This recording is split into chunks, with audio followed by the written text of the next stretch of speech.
Amen. So tuloy-tuloy po ang ating pag-aaral po about new season. Ang topic natin ngayong umaga, title po natin ay New Unity. One body, one mission, embracing unity in Christ. So ang pinaka-main text po natin, nandiyan pa rin po tayo sa Ephesians. And He gave some as apostle, and some as prophets, and some as evangelists, and some as pastors and teachers, for the equipping of the saints for the work of service, to build up the body of Christ, until we all attain the unity of the faith and of the knowledge of the Son of God, to a mature man, to the measure of the stature which belongs to the fullness of Christ. Tayo po'y manalangin muna.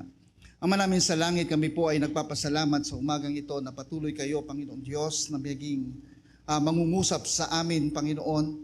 At dalangin namin, O Diyos, na kayo ang aming pakinggan, Panginoon. Huwag kung sino-sino, Panginoon. At dalangin namin ngayong oras na ito, Panginoon, buksan niyo ang aming puso, ang aming isip sa inyong salita.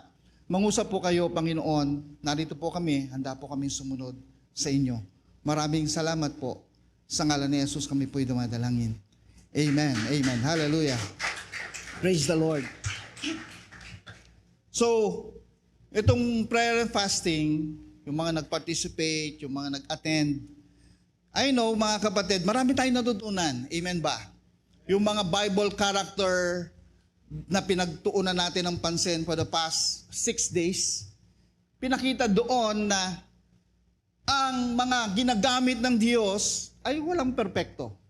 Amen ba? Lahat ng ginamit ng Diyos na tao, lahat ng character sa Bible na ginamit ni Lord mightily for His purpose, o dun sa new purpose ng God, hindi po sila perfect. Si Moses, nakapatay. Si Joseph, sabi nga ni Pastor Jean kagabi, ay isa siya sa medyo may kayabangan. Si David, isang adulterer. Si Paul, isang mamamatay tao din at persecutor ng church. Si Peter, si Brad Pitt. Si Peter ay, hindi to si Brad Pitt. Si Peter ay isang matapang pero duwag. Alam niyo ba yun? Matapang na duwag. Matapang siya dahil tinagpasentenga nung kukuha sa ating Panginoon. Duwag siya dahil nung sinabi, kasama ka ni Jesus. Ay hindi. Hindi ko nga kilala yan eh. Dininay niya. Matapang na duwag. Pero nung ginamit na sila ni Lord for their new season, yung old na self nila, yung pinagpagkatao nila, lahat ng kapintasan, yung kahinaan, unti-unti ni God tinatanggal. Amen? Marami sa atin, nasa process pa rin. Nasa process tayo ng paghubog ng Panginoon into new season, new purpose ng buhay natin. Dumadaan tayo ng pagsubok, dumadaan tayo ng iba't ibang hirap. Pero ang purpose ni God, para kalimutan natin, para unti-unti nating tanggalin. Minsan sobrang yumayabang na tayo, i-humble tayo ng Diyos. Akala natin minsan kayang-kaya na natin ang lahat ng bagay. Kayang-kaya na natin yung mga bagay-bagay na harapin. Pero dumadating yung punto, papakita ng Diyos, anak, hindi yung kalakasan mo ang kailangan ko. Anak, hindi yung kakayahan mo ang kakailangan ko. Amen? Ang Diyos, gagamitin ka kahit na feeling mo, hindi ka worth it doon sa work na bibigay niya sa'yo. Alam niyo yon? Unang-unang desire ko, mga kapatid, Brother Carlito, nung umaten ako ng church, hindi po ako marunong tumugtog ng gitara eh. Ang unang-unang desire ko, pagtungtong ko ng fellowship, gusto ko po, Lord, tumugtog for your glory. Hindi ko tinanong si Daddy si Lord, Lord, paano kaya? Wala man lang akong gitara nun eh. Nangihiram lang ako, wala akong pambili ng gitara. At nung time na yon, mga kapatid, dinesire ko, pinakita ni Lord yung purpose ko sa Kanya. Sabi ko, Lord, kahit hindi ako marunong, pagsisikapan ko for your glory. At binigay ni Lord yung desire ng puso ko, tumugtog. At alam nyo, I think, Pastor Jean, no? Parang feeling ko, first time ko makasama yung dalawang anak kong kumanta, tumugtog, no? Tama ba? Na nandito ako sa likod na feeling proud daddy dahil kasama ko yung mga anak kong tumugtog. Si Nico na lang ang kulang eh. Nire-recruit namin to si Nico eh. Hindi lang namin maintindihan kung saan namin ilalagay ito. Magda-drums ba siya? Magki-keyboard ba siya? Magigitara? Kasi konti pa lang yung natututunan sa gitara. Minsan gusto na niya mag-keyboard. Pag nagsawa sa keyboard, mamaya gusto na niya mag-drums. So naguguluhan ako din, pero alam ko darating ang time na kaming apat nandirito, kumakanta, tumutugtog for the glory of God. Amen? So, anong meron po dito sa pag-aaralan natin? Number 1,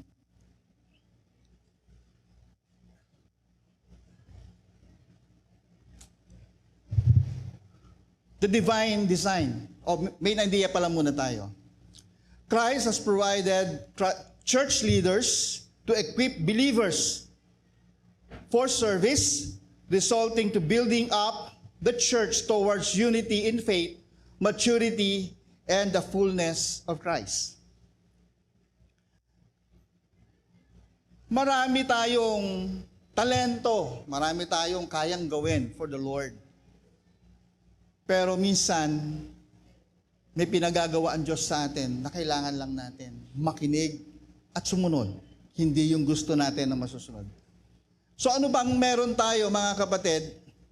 Para pong isang machine na may different parts, pag hindi nag-function yung isang parte ng machine, hindi nagagana yan. Parang kotse lang yan, Chay, di ba? Pag hindi mayroong nasira dyan sa makina mo, nagkulang ng oil, may nabali, may naputol. Naalala ko, nung kotse ko yung maliit na Hyundai Getz, umaatras ako, Chay, from doon sa aming garahe. Bigla na lang huminto. In-start ko, ayaw talaga mag-start.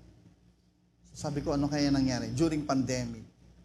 Tinawag ko yung mekaniko, sabi ko, anong problema? Sabi niya, sir, timing belt mo. Okay, timing belt. So sabi ko sa kanya, sige, kalasin mo yung timing belt para makuha ko yung pupunta ko na Hyundai para makuha ko yung eksakto. Nung binuksan na niya yung makina o yung part, yung hood ng sasakyan, sabi niya, sir, wala na akong makukuhang timing belt. Sabi ko, bakit? Ayan na po sa floor, durug-durug yung timing belt ko. So, di ko alam kung ano nangyari. Pero simpleng belt lang. Sabi ko, belt lang yan Nakasalalay din dyan yung hindi siya magpa-function ng maayos. Buti na lang, hindi nyo siya nangyari sa inyo during nung tumatakbo kayo ng mabilis sa isang kalsada kasi aksidente, matinding aksidente nga abutin niya. And glory to God, in-spare tayo ni Lord doon sa isang aksidente. Pero anong pinapakita doon? Isang simpleng pesa, bumigay, hindi tatakbo. Yung same thing sa church. Kung may part ka sa church, kala mo maliit lang yung parte mo, tapos hindi ka dumating, o kung hindi ka na nag-church, paano tatakbo ang church? Unang pag-uusapan natin, number 1, the divine design. Unity through diversity. Diversity, ibig sabihin pagkakaiba-iba. Hindi porket magkakaiba tayo, hindi na tayo pwedeng magsama-sama. Ayoko dyan, iba ugali niyan eh. Ayoko dyan, tawag dito, medyo ma-pride yan eh. Hindi porket magkakaiba tayo, hindi tayo pwedeng magsama-sama. Doon nga mapoprove natin sa Diyos, doon natin mapapatunayan. Thank you. Doon natin mapapatunayan na ang unity gagana. Imagine niyo yung tugtugan kanina. Papuntahin ko nga yung banda dito. Halika kayo, Brad Pitt, Kokoy. Asan si Brother Boyet? Si Mark. Di kayo. Sige, pass. Hindi kayo sasayaw, huwag kayo matakot. Mag-bass ka ko si Brad Pitt. Gusto ko lang i-emphasize yung pagkakaiba-iba.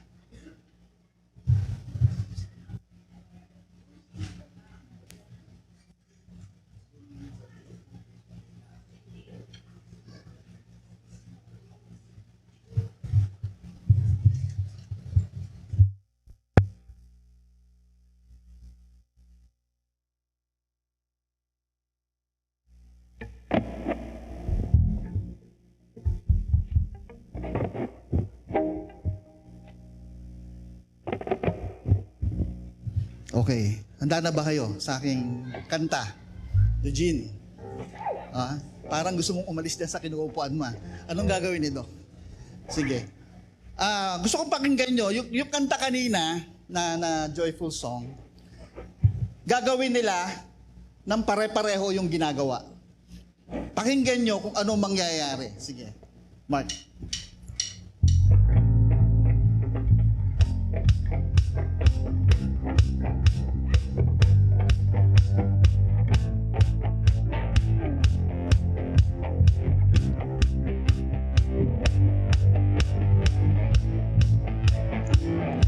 Ayan yung tugtugan na, ano napapansin nyo? Masaya si Boyet? Sabay-sabay. Wow, ang ganda, sabay-sabay sila. Napapansin nyo ba yung tugtugan nila puro mababa, mabase? Diba? Parang wala man lang kalansing. Subukan natin yung natural na tugtugan, Brad Pitt. Yung medyo may kalansing na, Brother Boyet.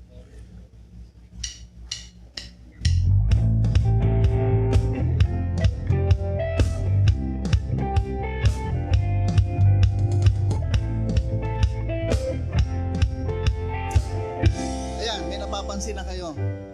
Iwanan nyo si Brad Pitt. Si Brad Pitt lang tutugtog. Sige bro, yung ginagawa mo kanina.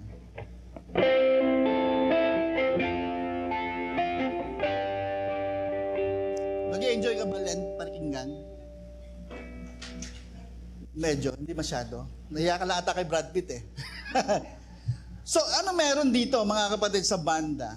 Kung ang banda pare-pareho ng ginagawa, pare-pareho ng... Subukan naman natin na...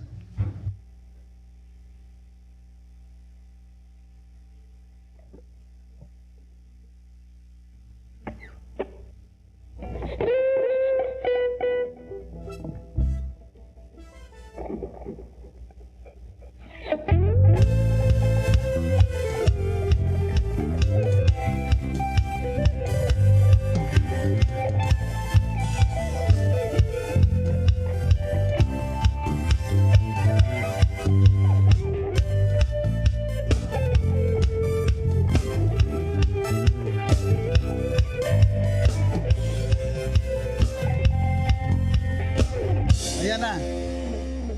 Ano nangyayari? Ha? Nagkagulo-gulo na sila. Kasi yung ginagawa ni Boyet, ginagawa ni Brad Pitt. Yung ginagawa ni Brad Pitt, ginagawa ni Kokoy. Kasi Mark J, may sariling mundo doon. Nagpapakitang gilas din doon si Mark J. So ano nangyayari sa atin? Okay, band, thank you. Mamaya kakanta naman kayo, be ready.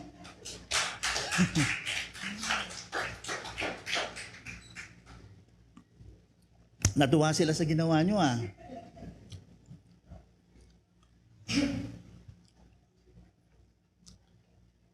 Nakalagay dyan, diversity in gifts and roles enriches the church. Anong meron, mga kapatid? Pagka ang isang grupo ay pare-pareho, hindi pwedeng magsama-sama basta-basta eh. Diba? Kung nag-recruit ako ng banda, Kyrie, okay, youth, sinong gusto tumugtog? Taasan ng kamay. Okay, pagbalik nyo dito next week, dali nyo instrumento nyo. Pagdating, puro pastor. Puro pala bahista yung na-recruit ko. Ano mangyayari? Sabi ko, hindi kayo pwedeng tumugtog sabay-sabay. Bahista kayo sabay-sabay. Ano mangyayari sa atin? Hindi pa pwedeng pare-pareho. Hindi pa pwedeng pare-pareho mahuhusay kumanta. Diba? Kasi kung pare-pareho mahuhusay kumanta, wala nang congregation. Lahat na dito worship leader. Amen ba? Kung para humuhusay kumanta, saan kami bibili o saan kami kukuha ng pabili nila Pastor Jean ng ilang mic? 80 microphone. Sabay-sabay kayong kakanta. Diba? Hindi pwedeng pare-pareho. May isang, may mga bansa, kagaya ng Singapore, yung mga Chinese sa kanila, yan yung mga naka-blue collar job. Pero pag nakakita ka ng mga Indian o taga Bangladesh, o yung mga, basta yung mga ganung lahi, sila yung taga-bungkal ng lupa. Sila yung taga-gawa ng mga kalsada. Wala kang makikitang Chinese na gumagawa ng kalsada doon. Kanya-kanya silang parte. Kanya-kanya sila ng forte. And the same thing sa church. May kanya-kanya tayong parte sa church. Ang importante, mga kapatid, doon sa part mo sa church, bilang mga musikero, kung ikaw ay isang musikero, pag pinagsama-sama natin yung kanya-kanya nating talento, yung pagkakaiba-iba natin, makakabuo tayo ng isang magandang harmony. Amen ba? Kaya hindi pa pwedeng, minsan kasi sa church, ang feeling natin, alam natin ang lahat. Minsan sa church, ang feeling natin, mahusay tayo sa lahat. Pero pag ipinasok mo siya doon, hindi pala siya fitted doon. Pag nilagay mo siya doon sa gusto niyang ministry, hindi pala siya mag-grow doon. Hindi pala siya magbibigay encouragement sa mga tao pag nandoon siya. Amen ba? So kung hindi ka nagbibigay encouragement sa kapwa mo, pag nandoon ka sa isang ministry, baka hindi ka para doon. Amen? So give and take yan eh. Pag sinabing unity in the body ni Christ, give and take. Pagdating sa musician, pag nakita mo nagli-lead na si lead guitarist natin, huwag ka na mag-lead din, parang bilang bahista ka, huwag ka na mag-skala din, and yung keyboardist, tumigil ka na. Suportahan mo yung tumutugtog at yung nagli-lead. Kasi pagka pare-pareho kayo ng ginawa, magkakagulo kayo. Amen? Imagine niyo si Pastor Jean, gusto niya mag-preach din ngayon.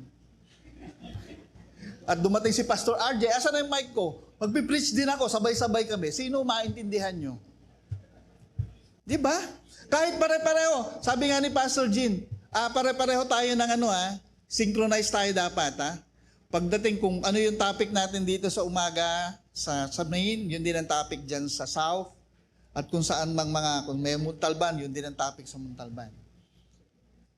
Ang encouragement sa amin ni Pastor Jean, o kung nyari, kami ni Pastor Jean ang sabay, nandito ako sa main, nandun siya mamaya sa Las Piñas, ang encouragement niya, ano kaya ang gawin natin? Isa na lang yung preaching, gagawin, and then yun na lang ipipreach natin, o gagawa tayo ng kanya-kanya. So napagkasunduan namin, gumawa kami ng kanya-kanyang preaching. Kunyari, new season na about new purpose. Si Pastor RJ last week, pinreach niya, tama ba? Last week si Pastor RJ dito, no? Preach niya is about new purpose. Pareho kami ng topic. Pagdating ko sa Las Piñas, new purpose din. Pero magkaiba kami. Walang tumama doon kahit isa. Ni isang word na pinagtugma. Wala kaming kinagkapareho. And imagine ninyo, kung ipinreach namin ang sabayon dito, magulo. Pero yung mga nakapakinig, nung umaga, yung mga taga-South na nakinig nung preaching ni Pastor RJ nung umaga, at nung mga taga-South din na nakinig nung preaching ko doon nung hapon, mas nagkaroon sila ng mas malaking perspective patungkol doon sa new purpose. Magkaibang approach pero isa ang tinutumbok, the new purpose. And the same thing dito sa atin, pag sinabing may unity tayo, pagka gusto mong maging maayos ang lahat, huwag mong ipilit yung gusto mo madalas. Matutunan nating suportahan yung mga tao na bakit butas pala tong ano ko? Koy, tanggalin mo na. Butas yung baso. So kinakailangan mga kapatid, para ma-achieve natin yung unity, kailangan nating suportahan ang isa't isa. And at the same time, sabi dito kasi, unity, saglit ha, basahin ko ulit. Unity of the faith. Ibig sabihin, dapat iisa ang pananampalataya natin. Pag tinanong mo si Daddy, anong dahilan bakit ka naligtas? Si Christ. Kaya ako nandito, naligtas ako ni Christ. Pag tinanong mo sino ba ang pwedeng tanong? Sister Eden, kung hindi yan walang unity in faith, iba sasabihin yan. Kaya ako nandito kasi niligtas ako ni Pastor. Pag tinanong mo si Boyet, bakit ka naligtas? Kaya ako naligtas dito dahil sinama ako ng ate ko. Iba-iba. Pero dapat, kung gusto mo ng magandang unity, dapat pagdating sa faith, iisa ang sinasamba natin, iisa ang binibigyan natin ng parangal, iisa ang dahilan kung bakit nasa UVCC tayo, bakit tayo nagsaserve, ang God. Wala nang iba. Amen? Hallelujah. Palakpakan natin ang Panginoon.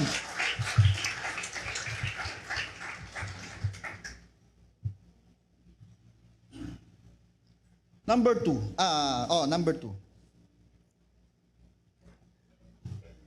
Equipping for service, growing together.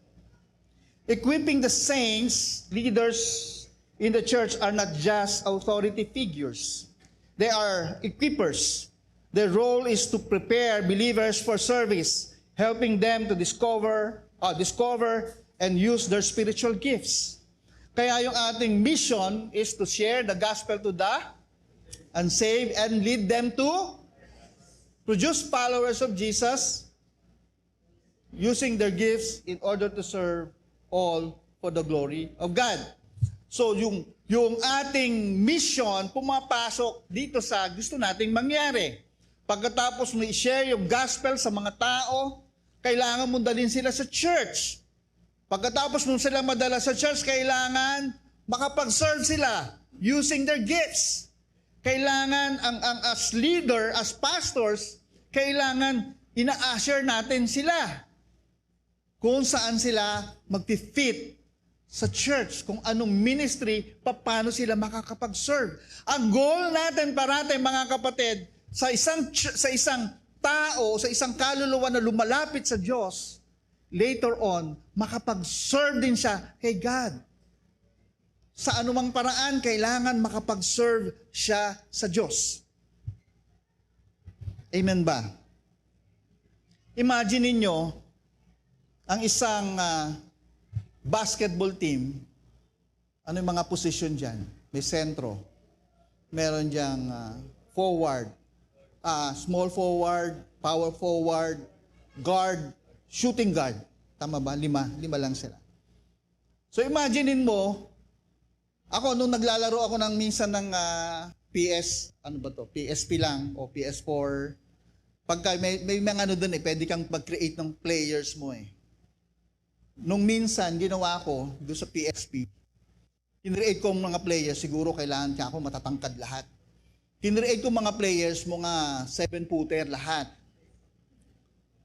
Natalo ko dun sa laro. Bakit? Kasi yung 7-footer ang babagal tumakbo. At yung mga kalabang ko, lahat sila, meron sila nun. Meron silang guard, meron silang forward, meron silang sentro. Meron sila nun. Ako puro sentro. Naago ko nga yung bola, hindi naman nakakarating doon sa kabila para makapag-shoot. Talo. Amen? Anong meron?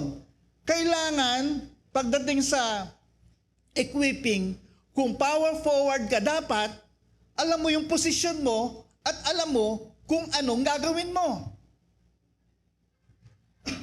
Naalala ko nung college ako, may basketball kaming laro sa PE, basketball pass. Hindi naman ako nagbabasketball masyado. Nagbabasketball ako mag-isa lang, ayoko na may kalaro. Alam niyo bakit, Daddy Carlito? Gusto ko kasi parati akong panalo. Pag may kalaro ako, natatalo ako, Brother Ronnie Sigurado, hindi ako mananalo. So gusto ko ako lang mag-isa. So nung college, sobrang laki ng katawan ko noon, Brad Pitt. Ang palatandaan lang, pastor, kung pare-pareho na kami naka-PE, o sige, sino yung maghuhubad ng t-shirt? Yun mga magkakakampi. Hiyang-hiya naman ako kasi nabunod ko, mga nakahubad na t-shirt kami lahat. So, imbis na makapag-concentrate ako sa basketball, parati ako nakaganyan. So, maya-maya tinanong ako nung kasama ko magbabasketball. Oh, Vic, ano ba position mo sa basketball? Ha? Position? Pagkakaalam ko, sentro ako nung huling naglaro ako. Sentro ka? O kasi yung mga kalaro ko, ganyan lang kalilit. Sabi niya, hindi. Ang lalaki ng kalaban natin eh. Sabi ko, hindi ko alam eh. Hindi naman ako makapag-shoot sa malayo. Pero nakapag 3 points ako sa malapit. Uy, bago yun ah. Kaya niyo ba yun? 3 points sa malapit? Oh. So yun yung nagagawa ko. Sabi ko, paano ba ito? Sa madalit salita, dun sa laro na yun, dahil hindi ko alam kung saan ako posisyon. At baka maging sanhi pa ako ng pagkatalo ng team ko, pass. Ano na lang ako, taga-cheer na lang ako sa kanila. Yes, go! Sige! Big, pasok ka. Hindi, sige, kaya nyo lang, mamaya na lang ako. Sige, pasok! Parang ano ko, taga-mando lang ako doon. Naging coach, oo. Ang ano nun, Chay, sa UE, naglaban-laban eh. So pag nag-champion yung team mo, exempted ka ng sa finals. So nagkataon pa, sa sobrang galing ko, umupo. Nag-champion yung team ko dahil hindi ako naglaro. Galing, no? So tuwan-tuwa ako, yes, champion tayo, praise the Lord. Champion tayo, sabi ng isang kasama ko, kasama ka ba namin sa team? Oo, di ba? Kasama nyo. Kung nung unang laro, kasama ako. Kaya nga kayo nag-champion dahil hindi na ako naglaro. Sabi niya, oo nga Sabi nung team captain, kasi kabarkada ko yun, oo, kasama natin yan si Vic. Kaya lahat tayo exempted sa finals. Wow, tuwan-tuwa ako. Amen. Praise the Lord. Anong lesson doon? Hindi ko alam kung saan ako eh. Hindi ako equipped. Hindi ko alam kung paano, saan ako po-posisyon, Lugin. Shooting guard ba ako? Hindi naman ako makashoot sa malayo, sa malapit lang. Sentro ba ako? lead ko. Ano ba talaga ako? Power 4 ba ako? Payat-payat ko noon. Isang bangga lang sa akin, titilansik ako. Sabi ko, saan ba talaga ako? So, minabuti ko maging, kunyari, coach lang ako. Pero wala naman ginagawa. Yung team captain din namin na nagko-coach. Pero anong sinasabi natin dito, mga kapatid? Kung sa isang grupo, kung hindi ka equipped, wag ka magdunong-dunungan. Kung magiging burden ka, pabigat ka sa kanila, hayaan mo muna sila. Hayaan mo munang matuto ka kung anong dapat mong gawin, kung saan ka dapat lugar pumosisyon para makita mo kung ano pa ang kakulangan ng grupo. Amen? Pero kung isisingit mo yung sarili mo, ipapasok mo yung gusto mong mangyari, saan ka pupulutin? Buti sana kung ikaw lang. Pagdating sa ganyan, buong grupo mapapahamak. Tuloy natin, mga kapatid. So kailangan, para magkaroon ng unity, para maging successful yung ginagawa natin for the Lord, sabi nga dyan, kailangan equip ka. Number 3, maturity and stability, the goal of unity. Binanggit dyan, until we reach unity in the faith and in the knowledge of the Son of God and become mature, attaining to the whole measure of the fullness of Christ. Ang goal natin is maging mature. Di ba napapansin nyo, nababanggit natin madalas, pagka nanood, mahilig kasi ako manood siya ng NBA. No, ngayon, nalulungkot ako kasi walang napapanood. Off-season sila ngayon. Di ba? Kailan babalik? August, September pa ata yan. No? So, yung mga teams, pagka sinabi nilang yung team na to nag-mature na, ibig sabihin, ready na sila for the championship. Pag sinabi yung team na to nag-mature na, ibig sabihin yung bawat isa, alam na nila kung ano yung gagawin nila for the team. Equip yung bawat isa kung ano yung position at yung purpose nila for the team. Same thing dito sa church. Pag sinabing nag-mature ka na for the Lord, dapat alam mo na kung saan ka kikilos. Alam na natin kung saan tayo dapat gagamitin ng Panginoon for His glory. Amen? Huwag tayo magselos, huwag tayo magkaroon ng pagkainggit doon sa mga taong ginagamit ni Lord every time na may fellowship nandito sa harap. Hayaan natin na makita natin yung purpose natin for that particular event or moment. Bakit natin nasabi? Remember, meron tayong isang anniversary dito natin ginanap. Kalimutan ko anong year yon. Bago pa mag-pandemic. Noong time na yon, mas minabuti ko yung anak ko na si Kokoy ang magpronta sa tugtugan sa tawag dito, anniversary. Hinayaan ko sila, pinapanood ko lang sila. At yung time din na yon, ang silya lang natin ay si 50. 50 chairs. Sabi ko, Lord, anniversary, saan tayo kami? Sabi ko, saan kaya kukuha kami ng chairs? Sabi ko, Pas, anong gagawin natin? So, walang maano. Sabi ko, ano kayong gagawin? So, medyo dun sa part na yon, binigyan ako ni Lord ng instruction kung paano. So, nakakuha kami ni Mr. Aleli na mag-sponsor nitong mga chair na nandito sa right. Kagipitan, kaorasan na. Bumili lang ata ako noon ng kami ni sa Aleli ng 15 ba?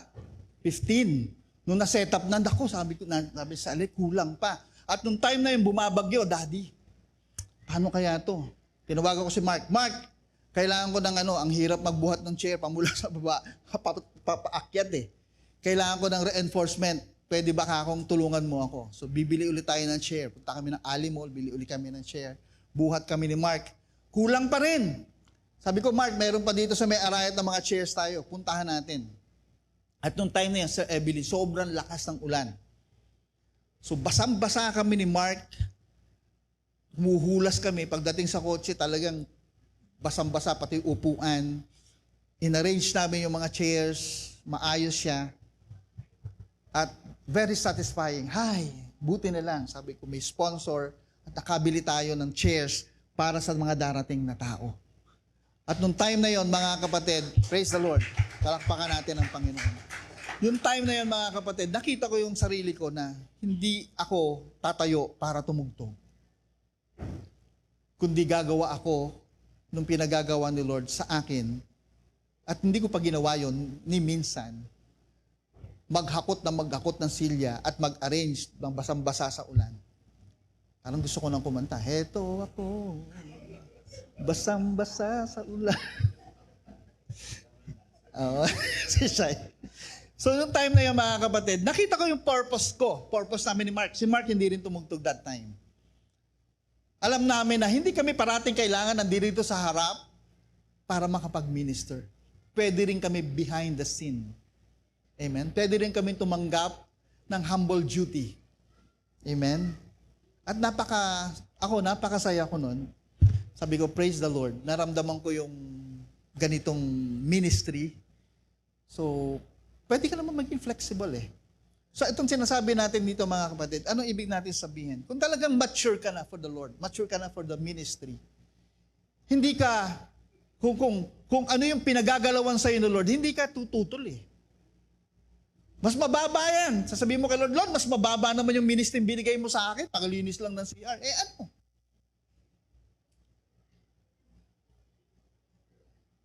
As long as nagsiserve ka kay God. Doon nakikita yung maturity natin for the Lord.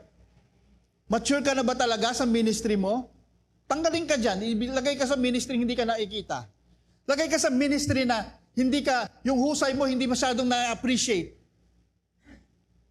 Magstay ka pa ba? Ano pang meron dyan sa binabasa natin? Unity in faith, achieving unity means having shared understanding and belief in Christ. Spiritual maturity. Unity leads to maturity. As believers grow in their knowledge of Christ, they become more Christ-like, which in turn strengthen the whole body. So ang goal natin mga kapatid, pagkadating sa service for the Lord, ay to strengthen the whole body, the whole church. Gusto mo maging part ng UVCC, kailangan maging part ka ng para mag-strengthen, lumakas ang church. Pero every time, every Sunday, every week, every time na may gawain, pagkatapos ng gawain, ang dami mong pintas, ang dami mong reklamo. Buti sana kung ikaw lang mag-isa, nandadamay ka pa. Yung kapatid mong masipag na masipag for the Lord, nung kinuwentohan mo na ng mga hinaing mo, yung kinuwentohan mo na ng ayaw mo, tinamad na rin umaten. Ano na nangyari? Sa tingin mo, nagawa mo yung ministry mo? Sa tingin ba natin, nagawa natin yung part natin sa church for the body, for the glory of God? Hindi. Bakit? Imbis na may i-unite natin ang church, i-unite natin ang mga kapatiran, nag-cause tayo ng division.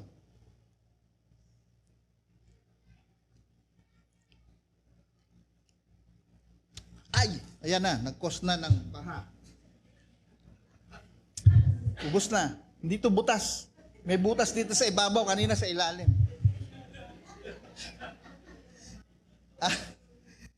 Consider po natin yung illustration natin about the tree, yung puno. Yung puno habang nagmamature yan, mas malaki nagiging pakinabang niyan. Amen ba? Dahon pa lang, lilim na. Amen? Sabayan pa ng bunga, aba, mas maraming, ayan, ano bang puno yan? Puno ng kamatis? Hindi pala nakikita ni Jonah. Apple. Oo. So mas marami nagiging pakinabang. So tayo, bilang member ng church, pag nag-grow na tayo, nagmamature na tayo, habang tumatagal tayo sa church, marami nagiging pakinabang ang church sa atin, ang Diyos sa atin. Amen? Ang problema sa atin, sa mga nag-church, habang nagmamature, ang hinahanapan ng pakinabang, ang church.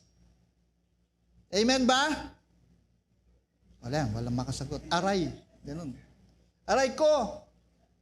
Diba? Pag nagmamature ka na, hinahanapan mo ang church. Ano ba mapapala ko dyan? May merienda ba dyan? Teka muna. Ano ba pinunta mo sa church? Merienda? Matay ka lang prayer and fasting, maraming pagkain. Bakit ganun? Sabi, di ba prayer and fasting yan? Bakit maraming pagkain? Ewan lang, di ba? Siyempre, sabi nila, ang fasting mo umaga hanggang tanghali, sa gabi kakain ka, feasting. Amen? Kagabi, marami pang pagkain, sayang. May puto dyan, meron dyang mukhang dinuguan. Oh, pero yung ano pala yun, gulaman, no? Kasi pag bukas na ganun kulay itim, sabi ko, ano yan, dinuguan? Gulaman pala yon. Si Kokoy na anak ko na hindi mahilig sa gulaman, parang hindi na siya umalis dun sa tabi ng gulaman.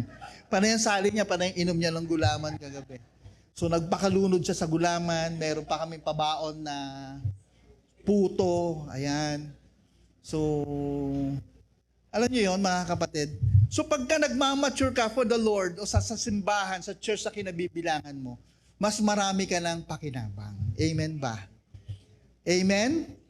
Amen. Habang nagmamature. So, hindi yung kasi nga, minsan medyo, habang nagmamature tayo sa church, nagiging na tayong parang mayor. Alam mo yun?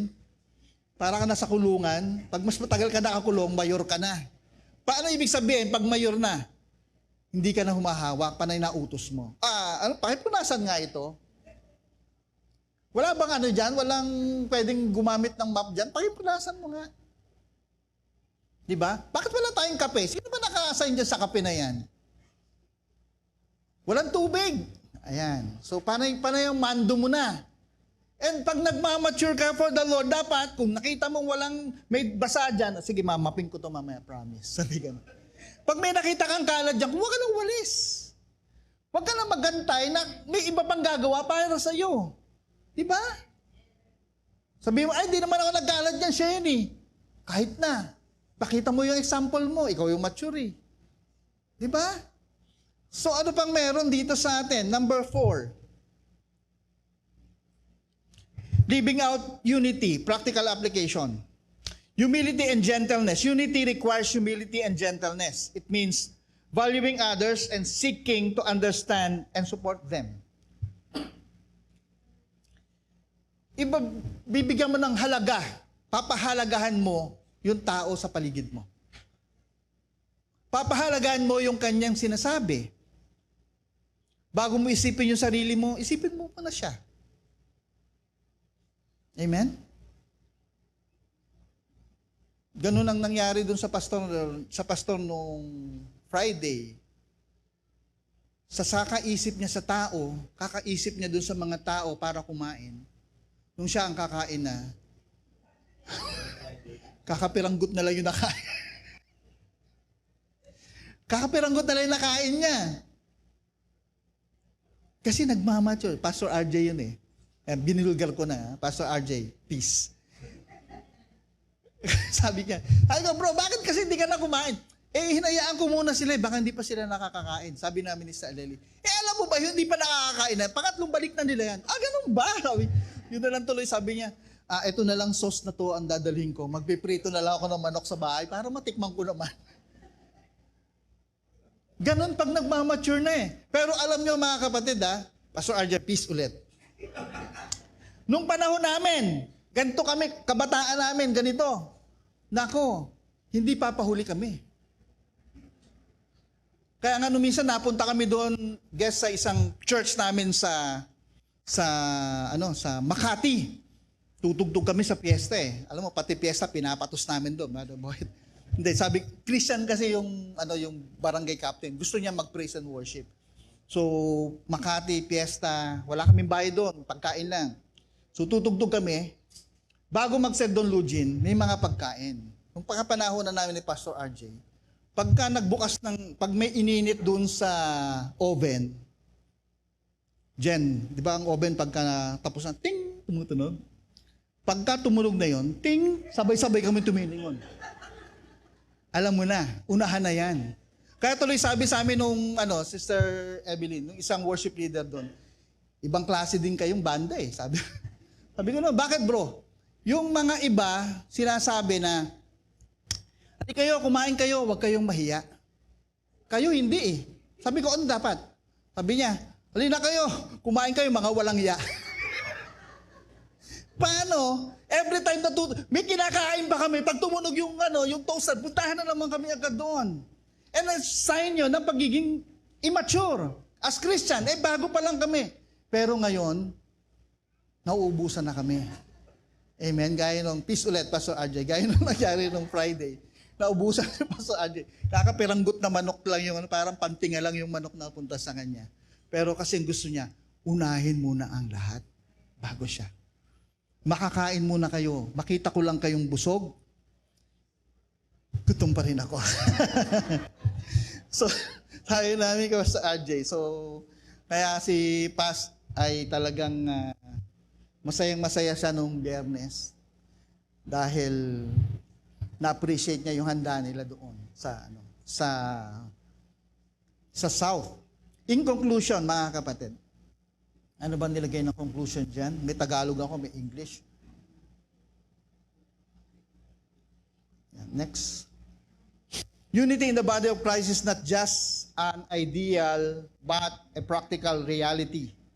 We are called to live out. It's about embracing our diversity, equipping one another for service, striving for spiritual maturity, and actively practicing humility, gentleness, and love. As we come together in unity, we reflect the fullness of Christ and fulfill our mission as His body in the world. Nailagay ba yung Tagalog dyan? Yan, in Tagalog, ang haba. Ang pagkakaisa sa katawan ni Kristo ay hindi lamang isang ideal, kundi isang praktikal na katotohanan na tinawag tayong isabuhay. Ito ay tungkol sa pagyakap sa ating pagkakaiba-iba, pag-aayos sa isa't isa para sa paglilingkod. So, yakapin natin yung pagkakaiba-iba natin. Amen? Ibig sabihin, tanggapin mo yung kapatid mo kung iba yan sa'yo. Amen? Tanggapin mo. Kung kulot yan, straight ka, tanggapin mo. Hayaan mo siyang kulot. Ikaw, hayaan mong unat yung buhok mo. Amen ba? Yung gigil na gigil ka na, gusto mo magdala ng pamplansya ng buhok para pareho kayong unat? Hindi, ayaw niya ng unat, gusto niya kulot siya. Huwag mo siyang pakailaman. So dapat tanggapin mo yung pagkakaiba-iba natin. Ano pa nakalagay dyan? Pag-aayos sa isa't isa sa paglilingkod, pagsisikap para sa spiritual na kapanahunan, at aktibong pagsasanay ng pagpapakumbaba, kahinahunan at pagmamahal. Sa ating pagkakaisa, ating sinasalamin ang kabuuan ni Kristo at ginagampanan ang ating misyon bilang kanyang katawan sa mundo. Ang goal natin, sabi nung una nung napag-aralan natin, ma-equip tayo ng mga pastors, mga leaders, at bandang huli, magkaroon tayo ng unity. New unity. Si Christ din mismo, remember, yung Tower of Babel? Nung Tower of Babel, gusto nilang abutin ng Diyos. Nagalit ang God. Ma-pride ang tao, gusto nilang abutin ako. Ang sabi ng God, pinababa niya yung kanyang mga anghel, baba kayo, guluhin niyo ang lingwahe nila. Alam niyo yung story, di ba? Dati, isang lingwahe lang sila. Pag sinabing, abot mo nga, hollow blocks, alam na agad. Nung ginulo na yung lingwahe, iba na yung salita. Macho Diyos, ha? Ano na? Ano daw? Ganun na. Hindi na alam kung ano mga pinagsasasabi. Nagkagulo sila. Hindi natapos yung Tower of Babel. Bakit? Walang unity. Hindi nagkakaunawa ng tao. Ang sabi ng Diyos doon, naalala nyo? Ang tao, pagka meron silang iisang lingwahe at nagkakaunawaan sila, ang sabi ng God, walang imposible sa kanila. Magagawa nila ang lahat ng bagay dahil nagkakaisa sila at nagkakaunawaan sila. Sa bibig mismo ng Diyos nang galing. Na pag may unity, walang imposible sa tao. Amen? At the same thing, dito sa church, pag meron tayong unity, nagkakaunawaan tayo, na kahit na parang galit siya magsalita sa'yo, nakangiti ka pa rin. Dahil ganyan lang siya magsalita talaga, parang galit. Pero love ka niyan. Amen ba? Amen.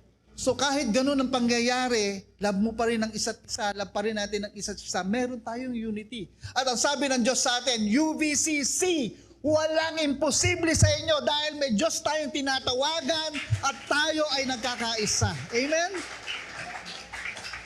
Excited na ba kayo? Gampanan yung part nyo. Amen? Kung may tagahanda ng pagkain, may tagakain. Di ba? Paminsan-minsan tagahanda ka ng pagkain. Paminsan-minsan tagakain ka naman. Amen? So ganyan na nangyari sa fasting nito. Kaya na-extend pa kami kagabi. Dapat hanggang Friday lang, Chay eh. Alam nyo, di ba? Hanggang Friday lang. Nag-request si Pastor. Pwede bang extend natin ng Saturday? Yan. In-extend ng Saturday, kahapon, kagabi. Kaya nag-enjoy ang lahat. Talagang masayang-masaya na umuwi ang lahat dahil mayroong pabaon. May baon-baon pa kami. At alam nyo ba, ting magkakaroon ng prayer and fasting o paggagaling ng prayer and fasting, kinabukasan, panay ang panay ang monitor ko ng timbang ko. Baka bumibigat na naman ako, bigat na ng bigat. So, praise the Lord. Hindi naman ako bumibigat. Ganun pa rin. Huwag nyo nang tanungin kung ilang timbang. Pero anong meron dito mga kapatid?